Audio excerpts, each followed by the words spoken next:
आज हम सभी अंतर्राष्ट्रीय महिला दिवस के साप्ताहिक कार्यक्रम में जो हमारे आसपास की नारी शक्तियां हैं जिन्होंने अपने क्षेत्र में नाम किया है उनको सम्मानित करने के लिए यहाँ उपस्थित हैं।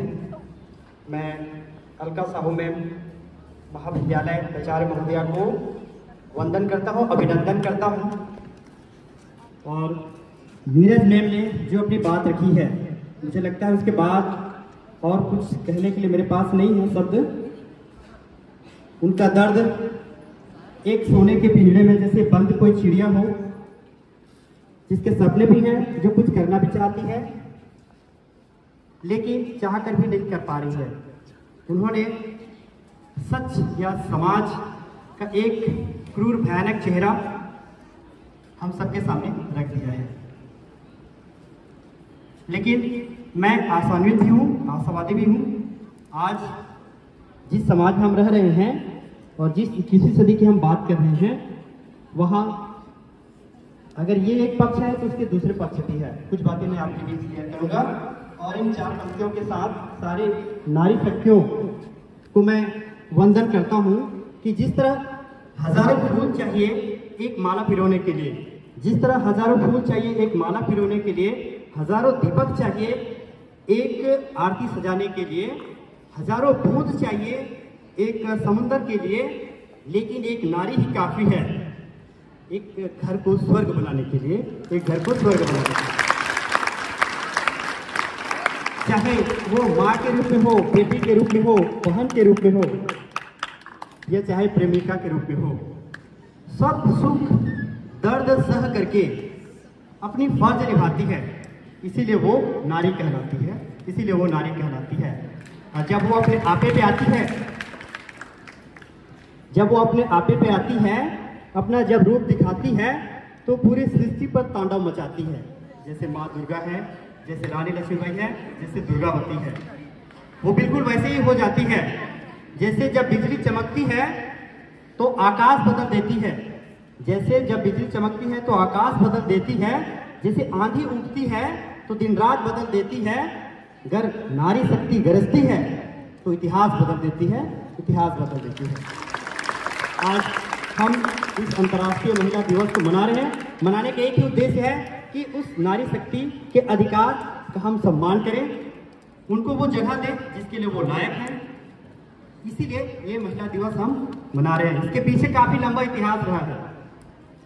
अगर हम देखें तो इसकी शुरुआत न्यूयॉर्क में 1908 में 15,000 महिलाएं, सोचिए 1900 की बात कर रहा हूं मैं, जो गारमेंट फैक्ट्री में काम करती हैं, वो अपने अधिकार के लिए उनको 12 घंटे से ज्यादा काम करवाया जाता था, कम वेतन दिए जाते थे, वोटिंग तक का अधिकार नहीं था। वो सारी महिलाएं एकजुट होकर के आंदोलन करने लगी और जब सोशलिस्ट पार्टी आई तो उन्होंने उनको न्याय दिया। वो सारे जो कानून हैं जो उनके अगेंस्ट थे उनको बंद कर दिया और उन्होंने ही 28 फरवरी को पहला वुमेन्स डे सेलिब्रेट किया। बिल्कुल यही स्थिति रूस में थी जब जार का शासन था, तानाशाही था। उनके विरुद्ध भी वहाँ के लोगों ने, वहाँ की महिलाओं ने विरोध किया और जार के जब तख्ता पलट किया तब से लेकर 8 मार्च को यह अंतर्राष्ट्रीय महिला दिवस मनाया जाता है। 1975 से अंतर्राष्ट्रीय जो संयुक्त राष्ट्र संघ है उन्होंने भी इसे आधिकारिक रूप दिया और हर बार एक थीम के साथ इसको हम मनाते हैं। जो पहला थीम था कि forget the past, planning for future, और इस साल का जो थीम है डिजिट ऑल, याद रखिएगा digit all, innovation and technology for gender equality. चाहे कोई लैंगिक भेदभाव नहीं, जो टेक्नोलॉजी है, जो इनोवेशन है, उस पर सबका अधिकार है। ये नहीं कि लड़का है तो ये मोबाइल लैपटॉप इसके लिए है, ये लड़की है तो उसको किसी प्रकार का कोई भेदभाव हम करें। जो अंतर्राष्ट्रीय महिला दिवस है उसका रंग से भी बहुत गहरा संबंध है। इसमें जामुनी रंग, हरा रंग और सफेद रंग ये महत्वपूर्ण होते हैं। जामुनी रंग उनके इंसाफ और सम्मान को प्रदर्शित करता है, हरा रंग समृद्धि का है और जो सफेद है वो सादगी का है कि महिलाओं की सादगी का हम सम्मान करें। ऐसी बात नहीं है कि महिलाएं ही, राष्ट्रीय महिला दिवस भी मनाया जाता है 13 फरवरी को, भारतीय राष्ट्रीय महिला दिवस, वो भी सरोजनी नायडू के जन्मदिन के दिन, जिनको हम स्वर्ण कोकिला या भारत कोकिला, नाइटिंगेल ऑफ इंडिया कहते हैं। वो एक स्वतंत्रता सेनानी और कवित्री थी। उन्होंने भारतीय नारियों, जो कि हमारे यहाँ बहुत सारी कुप्रथाएं थी, उनको खत्म करने में अपना पूरा जीवन लगा दिया था। इसलिए उनके जन्मदिन को हम भारतीय राष्ट्रीय महिला दिवस के रूप में मनाते हैं।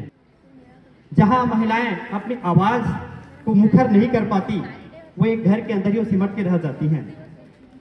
एक कवि इतना हताश और निराश होकर ये लिखता है कि सीता तुम स्वयं अस्त्र उठाओ, राम नहीं आने वाले, और द्रौपदी अपना वस्त्र संभालो, श्याम नहीं आने वाले। तो क्या ये हमारी जिम्मेदारी नहीं बनती कि हमारे बीच आज कोई राम और कृष्ण नहीं है? क्या उस महिला की कोई माँ, उनके पिता, उनके भाई और लोग मित्र नहीं हैं जो उसको समय की रक्षा कर सकते हैं? ये अलग बात है कि अगर हम नारी सशक्तिकरण की बात करते हैं तो उनको सशक्त होना चाहिए, लेकिन ये हमारी जिम्मेदारी बंद है। मगर के मुंह के अंदर उनकी जिंदगी का फैसला होगा, उनके जिंदगी का फैसला होगा। Thank you.